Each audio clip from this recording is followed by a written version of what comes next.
감사합니다. 우리 예배를 한번 인사합시다. 오늘 주수 감사주일이니까 옆에 앉아주셔서 감사해요. 한 번 더 인사합시다. 옆에 앉은 분이 집사님이어서 감사해요. 우리 한번 2025년 우리 예배 캠핑 기도의 씨앗을 뿌려 응답의 추수를 거두세요. 시작. 기도의 씨를 뿌려 응답의 추수를 거두세요. 올 한 해에 기도의 열매들 다 맺는 성도들 되시기를 축복합니다. 오늘은 추수 감사 주일입니다. 이제 신앙의 자유를 찾아서 영국에서 미국으로 왔던 우리 신앙의 선배들이 추운 겨울을 이겨내고 인디언의 도움을 받아서 농사를 짓고 그 다음에 수확을 했는데 참 볼품없는 수확이었습니다. 거기에 인디언을 초청해서 함께 하나님께 감사하고 예배를 드렸던 것을 시작으로 우리 이제 추수 감사 주일이라고 하는 것을 지킵니다. 오늘 우리 삶 가운데에 하나님께서 허락해 주셔서 여기까지 온 것을 믿으시고 감사하는 성도들이 되시기를 바랍니다. 여러분, 감사는 언제 하면 될까요? 감사는 지금 하는 게 감사합니다. 감사. 나쁜 아내, 좋은 아내에 대해서 이제 유머의 글이 있었어요. 그 유머의 글을 보니까 이렇게 이야기합니다. 좋은 아내와 나쁜 아내는 어떤 차이가 있을까? 좋은 아내는 천사같이 되려고 한다. 나쁜 아내는 자기가 천사인 줄 안다. 좋은 아내는 작은 선물을 받고도 기뻐한다. 나쁜 아내는 뭘 사줘도 구박한다. 좋은 아내는 남편에게 새 양복을 입히고 기뻐한다. 나쁜 아내는 남편이 새 양복을 입으면 애인이 생겼냐고 구박한다. 이게 좋은 아내와 나쁜 아내의 차이라고 이야기합니다. 남편에 대한 유무도 있더라고 보니까 이렇게 이야기합니다. 20살에 결혼을 해서 30년을 살았답니다. 한 50년, 이제 50세가 됐지요. 자녀는 다 출가해서 결혼을 했고 이제 부부는 세월을 오래 살았습니다. 하나님께서 열심히 사는 부부에게 이제 선물을 주려고 했어요. 아내에게 물었어요. 내가 너에게 뭘 주면 될까? 그러니까 아내가 이야기합니다. 하나님, 남편하고 세계 여행 한번 하고 싶어요. 그러니까 세계 여행할 수 있는 여행권을 하나님이 선물로 다 주었습니다. 이제 남편에게 물었어요. 너에게 무엇을 줄까? 그러니까 남편이 말하기를 하나님, 부인이 없는 자리에서 소원을 말하고 싶어요. 이제 부인의 자리를 피해 줬어요. 그러니까 다시 묻습니다. 너에게 무엇을 줄까? 그러니까 남편이 말합니다. 하나님, 저는 30살 어린 여자와 살고 싶어요. 그러니까 하나님 소원을 들어주셨어요. 남편의 나이를 갑자기 80살이 되게 해 주셨어요. 그러니까 30살 어린 여자와 살게 되었다. 사람들은 감사의 때를 찾습니다. 언제 감사할까요? 감사는 지금 하는 겁니다. 지금. 그래서 감사는 조건부 감사가 아니라 환경과 여건 속에서 감사를 찾아내어서 하나님께 드리는 우리의 감정 중에 최상위에 있는 감정이라고 할 수 있어요. 감사가 쉬울까요? 어려울까요? 감사가 어렵습니다. 왠지 아십니까?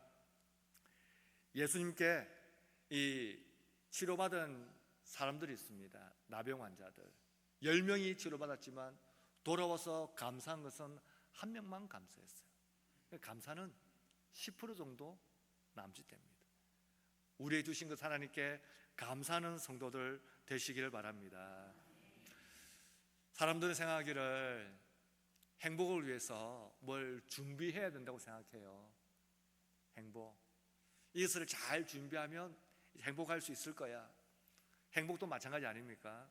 무엇을 준비한다고 행복이 찾아올까요? 무엇을 준비해서 행복을 만날 수 있다고 말하는 사람은 사실 한 번도 행복해 보지 않은 사람들이 말했을 확률이 높습니다. 행복은 지금 행복을 찾는 겁니다. 지금 행복을 누리는 거고 지금 행복을 맛보는 겁니다. 오늘 행복하지 않으면 내일 행복하지 않아요. 지금 행복하지 않으면 다음이 행복하지 않습니다. 우리 인생 가운데 여러분, 감사를 찾는다는 것은 매 순간 하나님의 손길을 기억하는 겁니다. 내 마음에 걷잡을 수 없는 폭풍이 휘몰아쳤기 때문에 그때 하나님을 찾아 피난처를 찾는 겁니다. 내 삶 가운데에 때로는 감당할 수 없는 무거운 십자가를 질 때가 있지요. 그 십자가를 질 때에 비로소 깨닫습니다. 주님의 마음이 무엇인지 조금이나마 찾아갈 수 있는 겁니다. 마음의 가시를 주셔서 잠든 영혼을 깨울 수 있었습니다. 한숨과 눈물이 있었기 때문에 진짜 기쁨이 뭔지를 비로소 알게 됐지요. 실패와 실수를 많이 경험하면서 그때의 겸손이 뭔지를 우리는 배우지 않습니까? 그러니 날마다의 삶 속에서, 평범함 속에서 하나님이 함께 하신다는 삶의 지혜를 우리는 아무것도 없는 가운데서도 발견할 수 있는 겁니다. 여러분, 삶은 인생이 생각대로 되던가요? 여러분이 살아보니까 정말 인생이 생각대로 되었습니까? 아닙니다. 삶은 생각대로 되지 않습니다. 그래서 생각하지 못한 문제가 수없이 우리 가운데에 일어나고 발생하는 겁니다. 그 모든 상황들 속에서 하나님이 개입하심을 발견하는 인생이 감사할 수 있는 인생입니다. 오늘 성경을 보면 나면서부터 한 번도 걷지 못한 사람의 이야기가 나옵니다. 자기의 인생에 이런 일이 일어날 줄은 꿈에도 몰랐습니다. 그런데 두 발로 서서 뛰는 삶을 맛보게 됐습니다.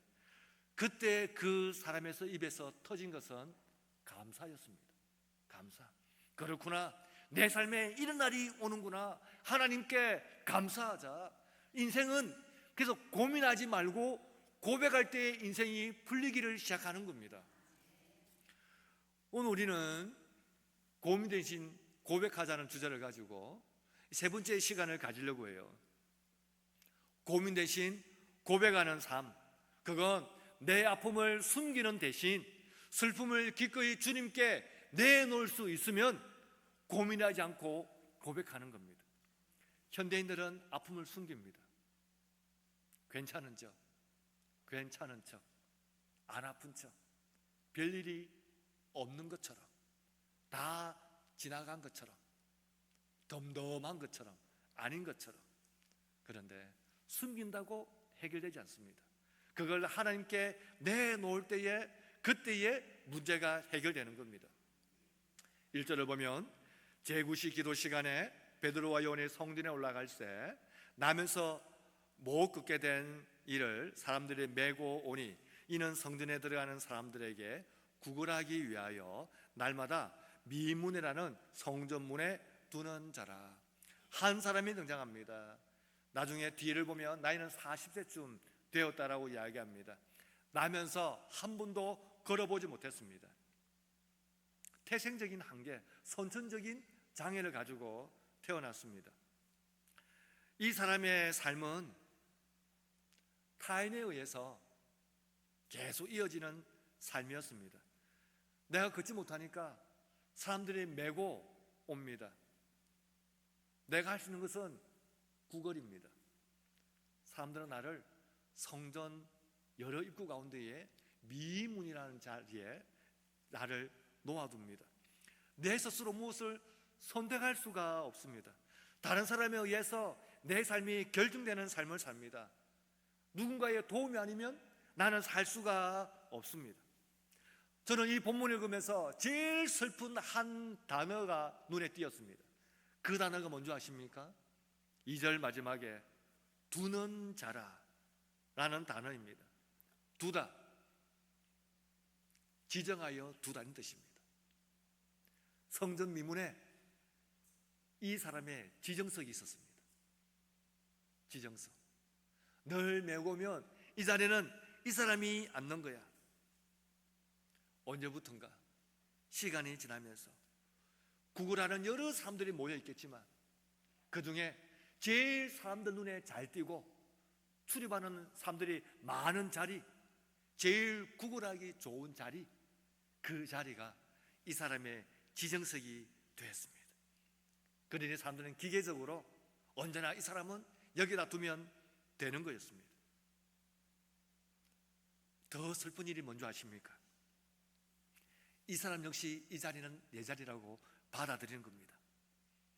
내가 이 자리에 앉을 수 있는 것은 남들보다 더 불행하니까, 남들보다 더 불쌍하니까, 남들보다 더 안 된 삶을 사니까 내가 이 자리에 앉을 수 있는 거야. 거꾸로 말하면 남들보다 더 불행해서 오히려 지금이 나으라고 말을 하는 겁니다. 나보다 더 불행한 사람이 오고, 나보다 더 불쌍한 사람이 오고, 나보다 더 힘든 사람이 오면 이 자리는 뺏길지도 모릅니다. 그러니 나보다 더 불쌍한 사람이 없어야 되고, 나보다 더 불행한 사람이 없어야 성전 미문에서 구걸하는 이 자리를 지키는 겁니다. 이 인생을 사는 거예요. 그래서 두다 하는 단어는 참 슬픈 단어입니다. 내 인생의 이 불행을 안도하면서 사는 인생입니다. 내 삶 가운데 찾아온 이 비관적인 현실을 안도하면서 살고 있는 겁니다. 고정돼 버리고 굳어 버리고 불행을 당연시 여기고 비관을 당연시 여기면서 그렇게 사는 인생, 마치 틀에 박힌 것처럼 고정된 삶을 살고 있습니다.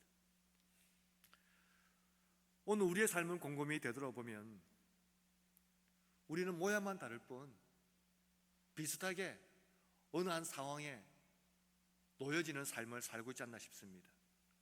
우리는 걸 타성에 졌다, 매너리즘에 빠진다라고 말합니다. 열심히 없는 것이 당연한 것처럼 출근하듯 교회에 오고 말씀을 들어도 가슴이 뛰지 않습니다. 그리스도를 묵상하고 구원의 소식을 들어도 흥분되지 않습니다. 마치 짙게 구름이 드리워진 것처럼 그냥 이렇게 사는 게 그렇지 뭐 라고 하는 겁니다. 정말 영적으로 은혜를 받아서 깨어나야 되는데 영적인 은혜를 알지 못하니까 좀 변하고 싶은데 변할 방법이 모르니까 사람들은 엉뚱한 곳에서 변화를 기대합니다. 혹시 자극이 오면 변화가 될까? 그래서 현대인들이 좋아하는 게 익스트림 스포츠입니다. 찌릿찌릿, 짜릿짜릿, 뭔가 위험이 좀 있는 것 같고 조금 어렵고 힘들고 그러면서 뭔가를 바꿀 수 있을 것처럼 하나님은 우리 인생 가운데에 언제 이 먹구름을 걷어주실까요? 시편 119편 165절 보면 이런 표현이 나옵니다. 주의 법을 사랑하는 자에게는 큰 평안이 있으리니 그들에게는 장애물이 없으리로다. 우리 인생의 먹구름, 우리 인생의 검은 구름, 우리 인생을 가로막고 있는 이 어두운 것들은 하나님 말씀을 붙잡을 때에 그 장애물이 사라진다라고 성경이 말씀을 하고 있는 겁니다. 우리 언제 바뀔 수 있나요? 그건 하나님의 말씀을 만날 때입니다. 그건 하나님의 말씀 앞에 우리가 엎드릴 때입니다. 그건 하나님 말씀 앞에 우리가 몸부림칠 때에 그때 우리 가운데 평안이 오기 시작하고 먹구름이 사라지기 시작하고 장애물이 사라지기 시작하는 겁니다. 이걸 맛봐야 되는 겁니다. 마태복음 13장을 보면 씨 뿌리는 비유가 나옵니다. 농부가 씨를 뿌려요. 세 곳에서는 자라지 못하고 열매 맺지 못합니다. 한 곳에서만 열매를 맺어요. 세 곳은 길가고 돌짝밭이고 가시떨기가 있는 곳입니다. 한 곳은 옥토입니다. 이 세 곳의 특징이 뭔지 아십니까? 변화를 원치 않는다는 거예요. 가시를 없애든지 돌을 없애 개간하든지 길을 쳐서 바꾸든지, 씨앗이 떨어지고 말씀이 떨어지면 그것을 붙들고 몸부림을 쳐야 되는데 아무런 변화의 움직임이 없는 겁니다. 그래서 말씀을 받지만 자라지 못하고 곧 시들해져 버리는 겁니다. 우리 삶이 언제부터 변화되기 시작할까요? 하나님의 말씀 앞에 몸부림치기 시작할 때입니다. 오늘 이 사람을 보십시오. 모든 것이 당연하지 않습니까? 더 불쌍하고 더 안 돼 보이고, 오늘도 누군가에게 불쌍해 보여야 누군가 던져주는 동전으로 하루의 삶을 보낼 수 있는 겁니다. 사랑하는 성도 여러분, 하나님의 말씀으로 자신이 변화되고 하나님을 붙들 때에 내 인생이 달라진다는 것을 믿으시기를 바랍니다. 그래서 변화를 기대하시길 바랍니다. 굳어버린 것을 기대하시길, 바꾸어질 것을 기대하시길 바랍니다. 여러분은 화장하지 않습니까? 화장 왜 하나요? 어떤 분은 다른 사람을 위해 산다 하더라고요, 화장을. 근데 화장하면서 여러분 뭘 기대합니까? 예쁜 자기 모습을 기대하지 않습니까? 여러분 무언가를 해도 자기가 바꾸어질 것을 기대하지 않습니까? 하나님 말씀을 붙잡고 몸부림칠 때에 변화되는 자기를 기대하시기를 바랍니다. 그러니까 슬픔, 아픔을 숨기는 것보다 그거 들고 주님께 나오는 것이 훨씬 낫습니다. 오늘 두 번째는 굳은 마음을 제거해야 고민 대신 고백할 수 있는 겁니다. 우리가 성경을 읽다 보면 오늘 본문에서 유독 눈에 띄는 단어들이 있어요. 그 중에 한 단어가 보다 하는 단어입니다. 보다. 우리가 무엇을 보다 아닙니까? 그런데 오늘 본다는 시선을 가지고 성경을 보면 우리가 그림을 그릴 수 있어요. 3절입니다. 그가 베드로와 요한이 성전에 들어가려 함을 보고 구걸하거늘 베드로가 요한과 더불어 주목하여 이르되 우리를 보라 하니 그가 그들에게서 무엇을 얻을까 하여 바라보거늘. 자꾸 본다라는 단어들이 나옵니다. 그래서 저는 이걸 보면서 무엇을 보느냐가 어떤 인생을 사는지를 결정하게 되는 겁니다. 눈의 모양은 상관없습니다. 큰 눈, 작은 눈, 뜬 듯 감은 눈, 감은 듯 뜬 눈, 상관없습니다. 무엇을 보는가가 어떻게 사는가를 결정짓습니다. 베드로와 요한은 하나님을 만나고 보기 위해서 성전으로 올라가는 길이었고, 이 남에서부터 걷지 못한 사람은 사람들의 시선을 보면서 무엇을 얻을까 기대하는 눈이었습니다.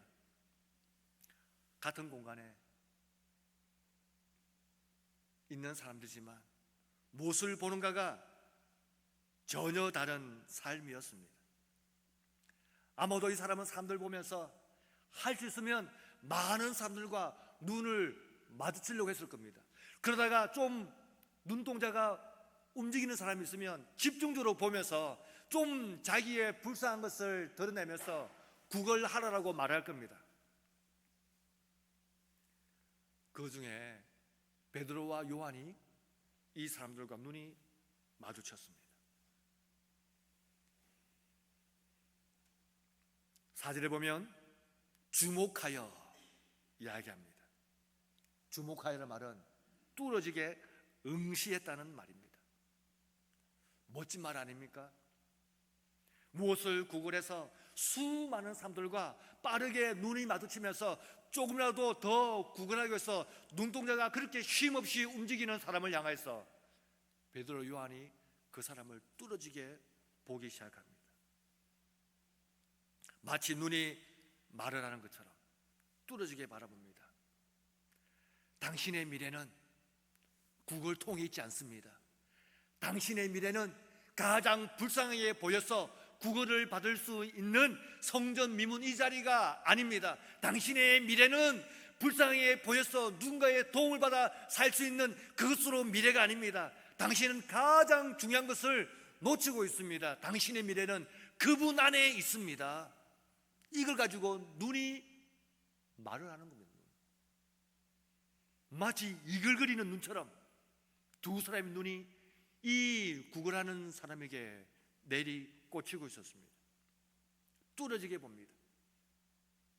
그러면서 이야기합니다. 눈동자 움직이지 마세요.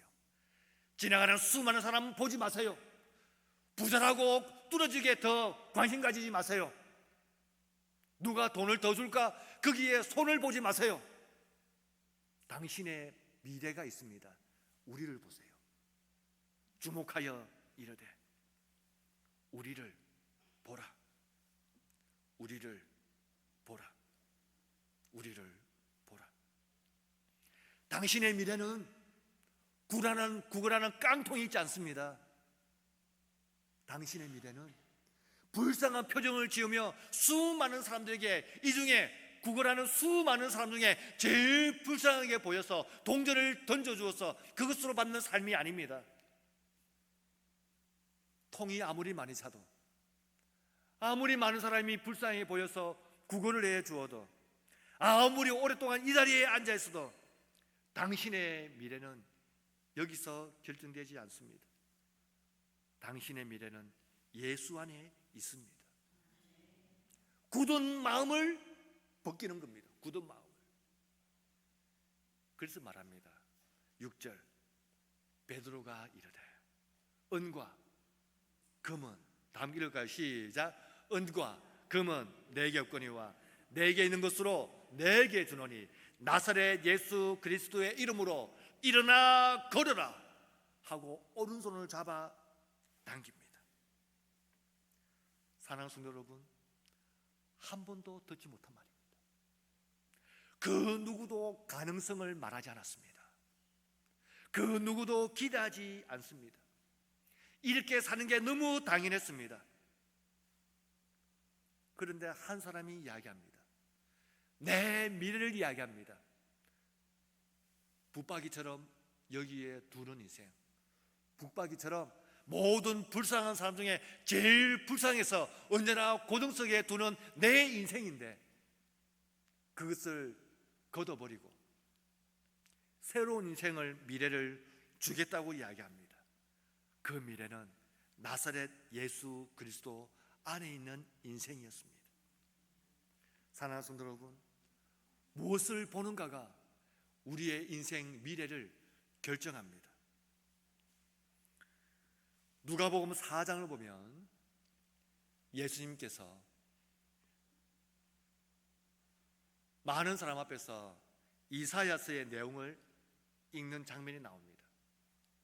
누가복음 4장 18절 주의 성령이 내게 임하셨으니 이는 가난한 자에게 복음을 전하시려고 내게 기름을 부으시고 나를 보내사 포로된 자에게 자유를, 눈먼 자에게 다시 보게 함을 전파하며 눌린 자를 자유롭게 하고 주의 은혜의 해를 전파하게 하려 하심이라 하였더라.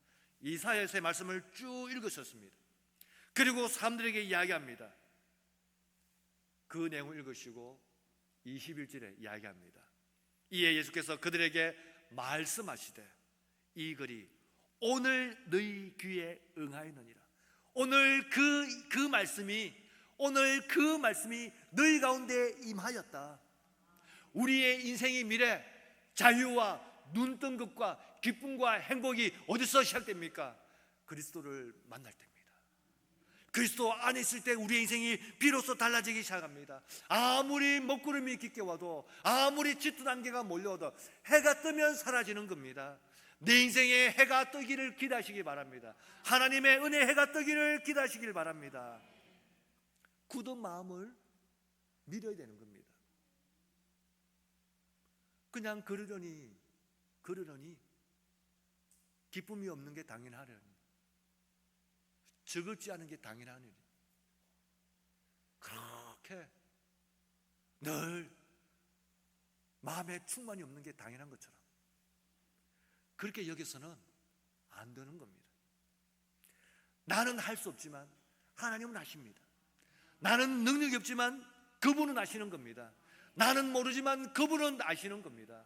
그러니 여러분, 굳은 마음을 내려놓으시고 그분을 만나시기를 기대하시길 바랍니다. 인생이 생각도 됩니까? 생각도 안 됩니다. 그래서 생각하지 못한 수많은 일들이 납니다. 누구를 만날 때 그 문제가 해결됩니까? 그분을 만날 때에 인생의 문제가 비로소 해결되기 시작하는 겁니다. 찬송가 93장을 보면 예수는 나의 힘이요 내 생명 되시니 구주 예수 떠나 살면 죄 중에 빠지리. 눈물이 앞을 가리고 내 마음에 근심이 쌓일 때 위로하고 힘 주실리 주 예수. 오늘 그분이 우리 가운데 함께 계신 것을 믿으시길 바랍니다.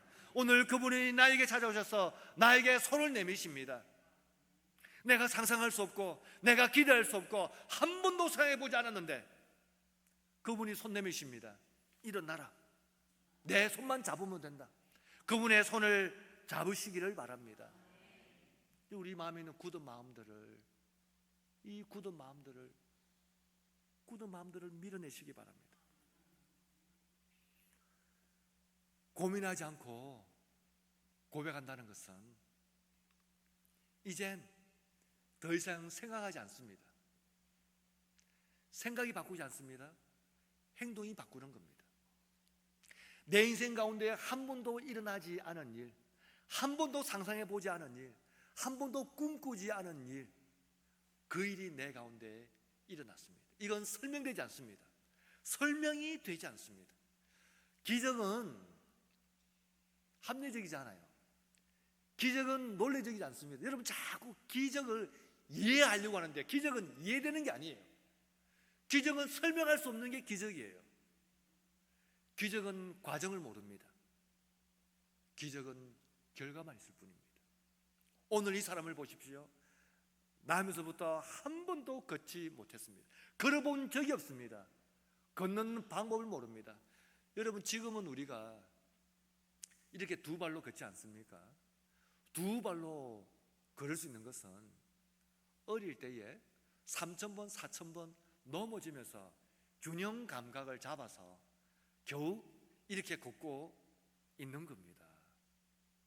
한 번도 걷지 않은 사람이 어떻게 균형 감각을 잡겠습니까? 사람의 머리는 신체 부위 중에 제일 무거워요.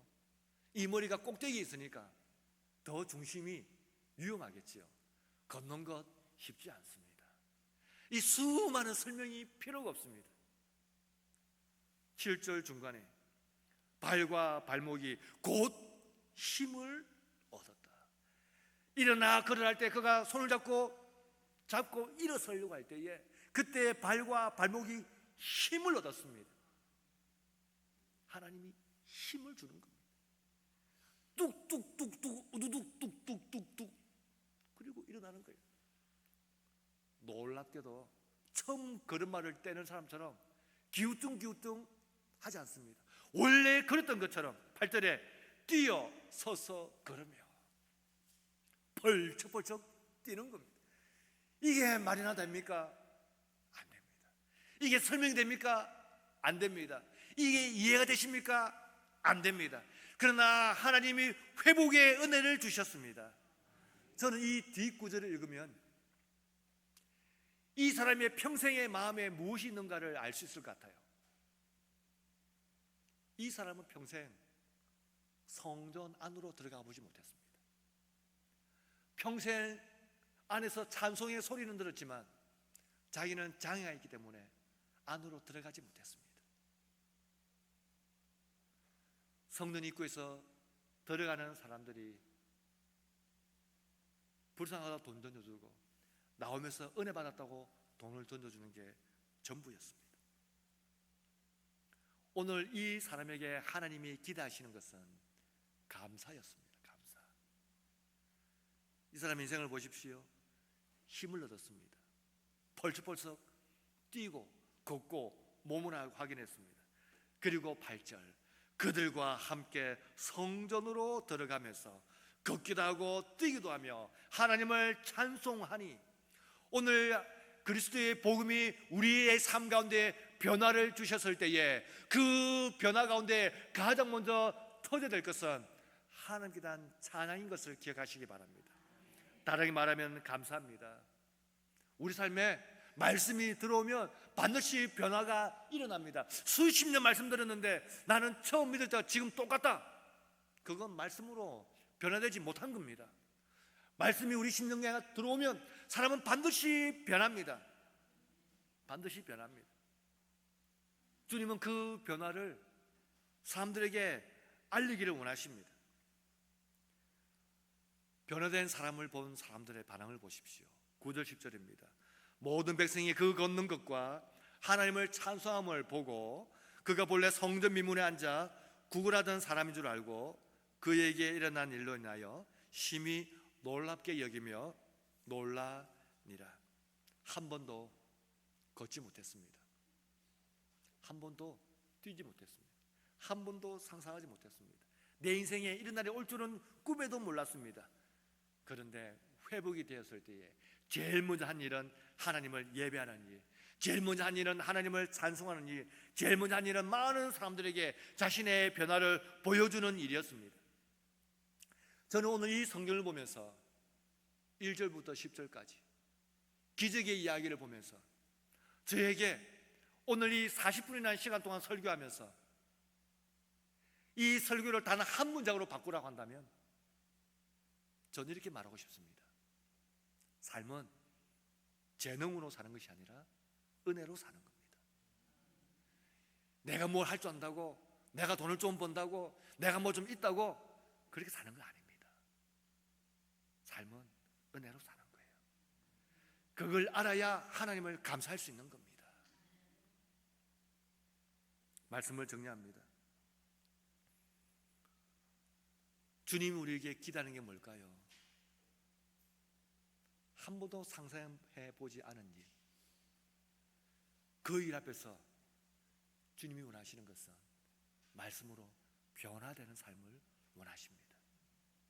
오늘 이 사람을 보면서 하나님 앞에서 다시 회복되고 일어서고 변화되고 내 변화를 주변에 널리 알리시는 우리 성도들이 되시기를 바랍니다.